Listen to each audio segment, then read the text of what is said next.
गाइजहरु आज हामी आएको छौँ यता फार्म गार्डन क्याफे। धेरै टाढा चाहिँ रहेनछ यसको लोकेसन। टोखाको गेटदेखि ठक्क भित्र छिरिसके पछाडि जुन मन्दिरबाट भित्र छिरे पछाडि लगभग तपाईको 5 मिनेटको बाटोमा यहाँ आइनी यो फार्म गार्डन क्याफेमा तपाईहरुलाई स्वागत छ है त। आज हामी फ्यामिलीसँग आएको छौँ। ल जाऊ।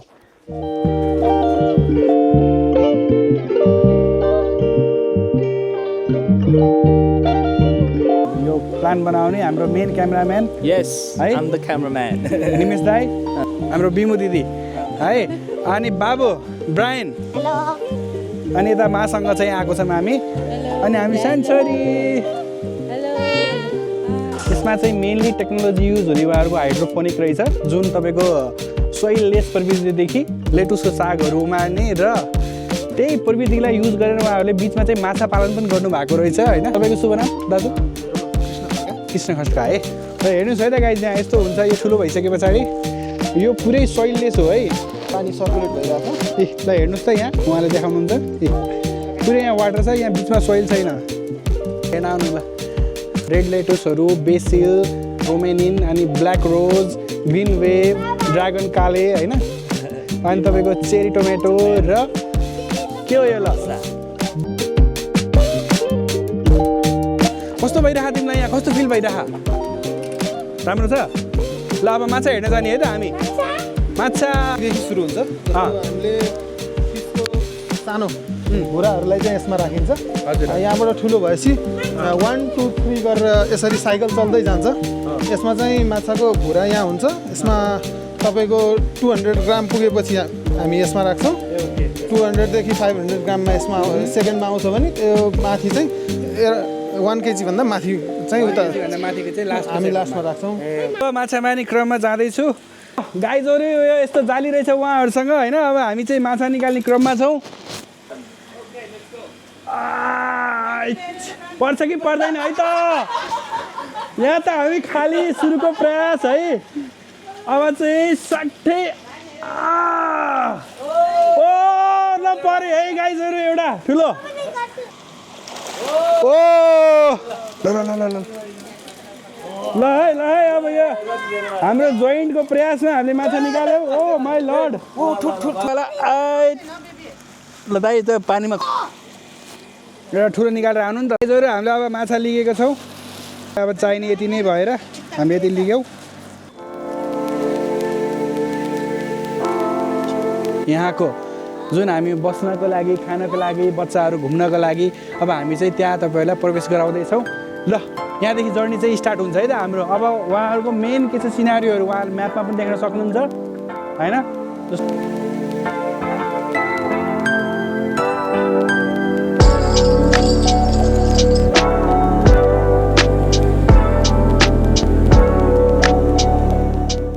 नमस्कार, म माधव पाण्डे। हजुर। र म यो सम्पूर्ण फार्म क्याफे सम्पूर्णको व्यवस्थापन हेर्दछु। Yes. र उहाँहरू आफैले सेल्फ कुकिङ गर्छु भन्ने हेतु राखेर हाम्रो क्याफेसम्म आउनुभयो। र उहाँहरूले चाहिँ लोकल भाले खाने गर्नुभएको थियो। र हामीसँग चाहिँ फिस लाइभ फिस भएको कारणले गर्दा मैले उहाँलाई रिक्वेस्ट गरेर लाइभ फिस नै फिसिङ गरेर खानुहोस् भन्ने एडभाइस गर्दाखेरि उहाँहरूले रुचि राख्नुभयो र लाइभ फिस गर्नुभयो। र अब उहाँहरू आफै नै सेल्फ कुकिङ गर्छु भन्ने गर्नुभएको छ। फेरि गाइजहरू चाहिँ अब यस्तो नबुझ्नु कि सेल्फ कुकिङ भन्नाले दाल भात तरकारी साग त्यो हामीले बनाउने भने चाहिँ नबुझ्नु होला है। फेरि त्यो उहाँहरूले सादा खानादेखि सबै कुराहरू उहाँहरूले प्रिपेयर गरिदिनुहुन्छ। हामी जस्ट माछालाई चाहिँ प्रिपेयर गर्ने चाहिँ उसमा आएको छौँ है फेरि। ल दाइले चाहिँ यो एरियाहरू थोरै एक्सप्लेन गर्नुहुन्छ हामीलाई। यो चाहिँ जाडोमा घाम तापेर बसेर बाहिरको सिनहरू हेर्ने ग्रुपहरूको लागि यो 20 जनासम्म ग्रुपको लागि हाम्रो यो स्पेस छ। सो प्राइभेसीको लागि त्यहाँ पनि छ, अनि तल पनि मैले देखेको पनि छु है त गाइजहरू। दुईवटा प्राइभेसीको लागि, कपलहरूको लागि र प्राइभेसी चाहने फ्यामिलीको लागि त्यो दुईटा एकदमै। त्यहाँ माधवजीसँग सँगै यो बच्चाहरूको लागि खेलकुदको लागि जुन दाइले भन्दै हुनुहुन्थ्यो त्यो सेटअप हेर्न जाँदैछौँ है त।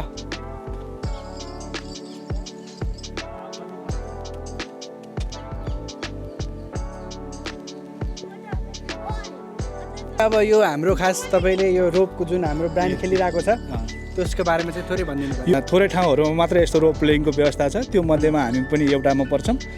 सो पिकनिकहरू गर्नको लागि अब डान्स गरौँ यो गरौँ होइन, थोरै जस्तो क्वाइट ओपन एरिया चाहियो या केही नै अर्को सेटअप गर्छौँ केही बनाउँछौँ भन्ने खालको भयो भने पनि सबै सामानहरू लिएर आउनु भने उहाँहरूले पिकनिक एरिया पनि रहेछ है त उहाँहरूको। यो चाहिँ हजुरको हाम्रो सकुलेन्ट्स हाउस हो।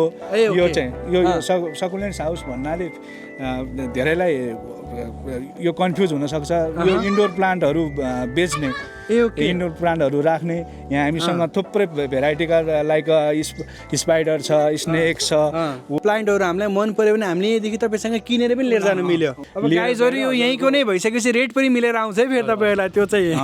यो हामीहरूकै प्रोडक्सन माली नेपाल भन्ने हाम्रो ऊ छ, हाम्रै नर्सरीमा उत्पादन गरेर हामीले सेल गर्छौँ। यो चाहिँ सकुलेन्ट्स हाउस भएको कारणले गर्दाखेरि इन्डोर प्लान्टहरू मात्र छ। हजुरलाई मन परेको लाइक लक्की ब्याम्बो मन पर्यो भने हजुरले त्यो चुज गरेर इमिडिएटली हजुरको अफिस अथवा कुनै ठाउँमा लगेर राख्न सक्नुहुन्छ।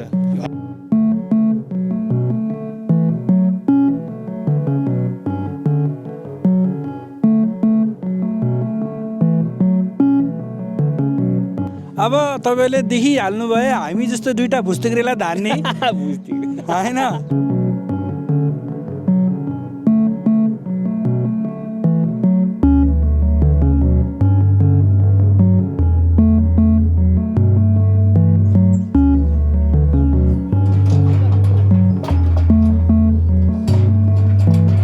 हामी ग्रुपमा आयौँ र टेन्टहरू लगाएर जस्तो हामी राति नाइट स्टे गर्ने खालको इन्भाइरोमेन्ट क्रिएट भयो भने र हामीले सोच्यौँ भने पनि तपाईँले त्यहाँ देख्न सक्नुहुन्छ सेकुवाहरू पोलेर खानको लागि आफैले लिएर आएर सेटअप गर्नको लागि पनि होइन त्यहाँ बस्न सकियो र धेरै कस्टली पनि छैन होला नि त। धेरै कस्टली पनि छैन। उ गर्छ त्यहाँ फायर क्याम्प गरेर ए ओके, मासु सासु पोलेर सेकुवाहरू पोलेर तावामा कोहरा पोलेर खाने व्यवस्थाहरू पनि हुन्छ।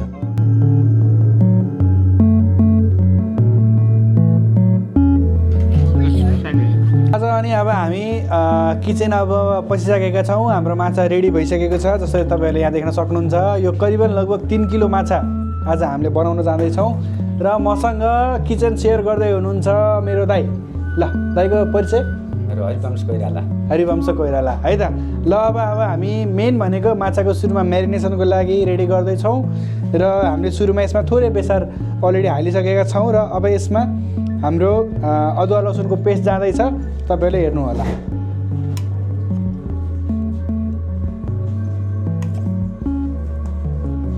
ल अब यसलाई हामीले खासमा के गर्नुपर्छ भने माछालाई यो अदुवा लसुनको पेस्ट र बेसारलाई एकदमै मोलेर मिलाएर हाल्नुपर्ने हुन्छ यसरी सबैवटा। अनि अब दाइले यसमा थोरै मसला हालिदिनु पऱ्यो, जुन तपाईँहरूसँग यदि छ एभाइलेबल भने फिस मसला पनि राख्नु होला, जुन अब हामीले यहाँ युज गर्दैछौँ यो चाहिँ फिस मसला हो। सबै हामीले यसरी मोल्ने छौँ यसमा।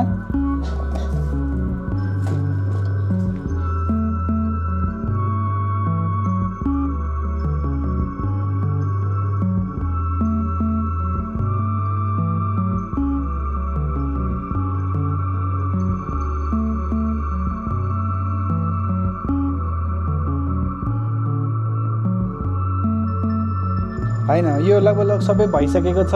अब हामीले यसलाई थोरै म्यारिनेसनको बेर एकछिन हामी कुर्नेछौँ र गाइजहरू अब हामी किचनमा आइसकेका छौँ र हाम्रो माछा पनि म्यारिनेट भएर रेडी भइसकेको छ। यहाँ देख्नु होला यति माछा छ र उहाँहरूले हामीलाई यस्तो स्पेसल भाँडा हेर्नु त, यो माछा नै फ्राई गर्नको लागि बनाए जस्तो भाँडा छ यहाँ हामीसँग होइन, एकदम स्पेसल धेरैमा। र हामीले थोरै अलरेडी तेल हालिसकेका छौँ यसमा र मैले पनि थोरै यसमा तेल एड गरेँ। तेल त लगभग तातिसकेको छ जस्तो लाग्छ मलाई। ल सुरुवात भएको छ है गाइजहरू।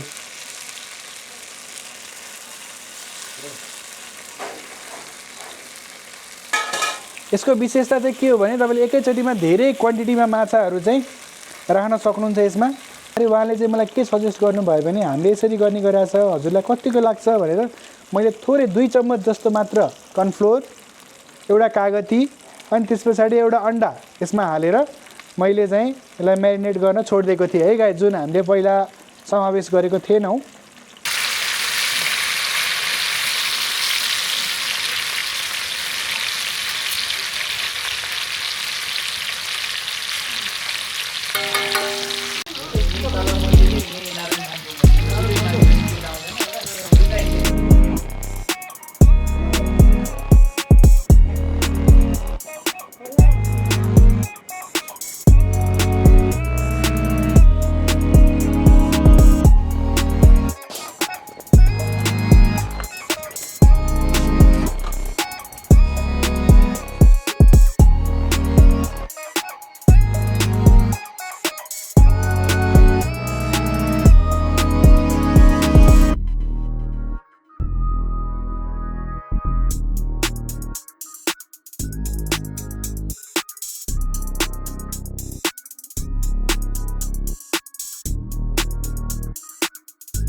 लसुन अदुवाको पेस्ट जुन अब हामीले यो यही नै राख्नेछौँ। यहाँ राख्नुभयो भने फेरि राम्रो हुँदैन, सो हामीले यसलाई छुट्टै नै राख्छौँ।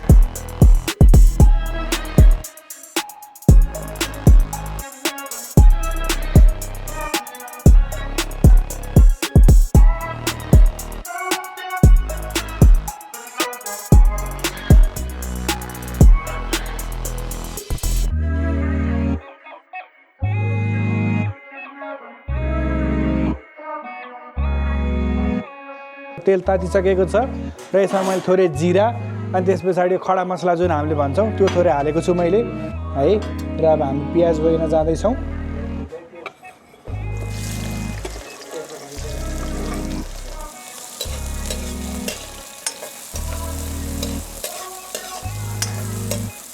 प्याज एकदमै यो अलरेडी ब्राउन भइसकेको छ है। अब हामीले यसमा लसुन अदुवाको पेस्ट हाल्नेछौँ। यसलाई हामीले थोरै हल्का साइड लगाइसके पछाडि प्याज हाम्रो खरिँदै गर्छ साइडमा, र लसुन अदुवाको पेस्ट हामीले अलरेडी रेडी बनाइसकेका थियौँ जुन अब हामीले यहाँ गर्दैछौँ।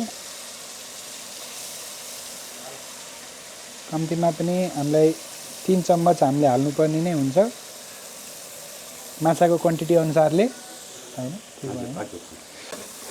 र हामीले यो अब लसुन अदुवाको पेस्टलाई थोरै हल्का रेडी भइसके पछाडि हामीले यसमा यो अरू सबै यो जुन जुन मसलाहरू छ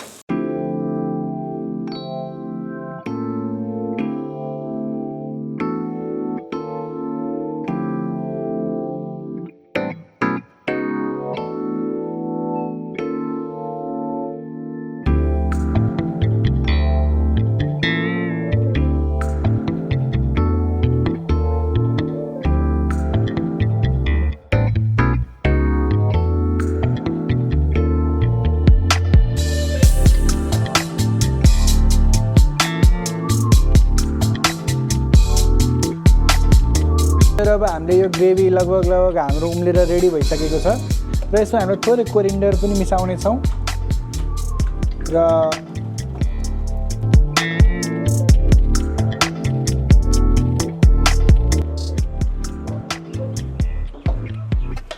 ल दाइले अब निकाल्दै हुनुहुन्छ माछा है। हाम्रो माछा रेडी भइसकेको छ सबै।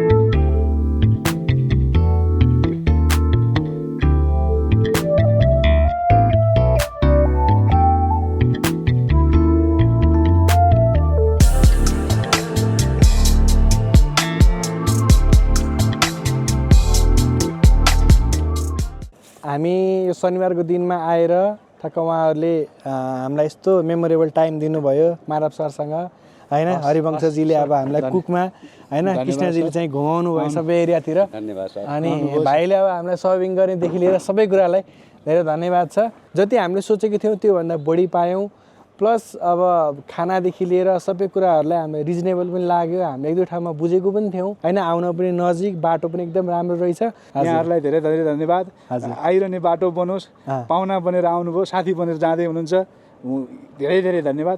यसै गरी नै फेरि फेरि सेवा गर्न पाइयोस्। वाह धन्यवाद एकदम। हजुरहरूको सेवा गर्न पाउँदा मलाई एकदम खुसी लाग्यो। फेरि फेरि यस्तो मौका आइरहोस् भन्न चाहन्छु हजुरहरूलाई। हाम्रो त्यो प्लान्ट पनि छ जुन हामीले यहाँदेखि जाने बेलामा किनेका छौँ। बाहिर गएर किन्नुभन्दा पनि उहाँहरूबाट यहाँ नै हामीले लिख्दाखेरि हामीलाई राम्रो पनि लाग्यो। एकदमै थ्याङ्क यू, धेरै धन्यवाद। यो एकदमै युनिक कन्सेप्ट छ जुन हामीलाई पनि मन परेको छ र हामीले यो दुइटा किन्नुमा पनि हामी पनि एकदमै खुसी छौँ है त। हामी यो हाम्रो फार्म गार्डन क्याफेदेखि बिदा हुन चाहन्छौँ। हस्त नमस्कार, फेरि पनि भेटौँला है त।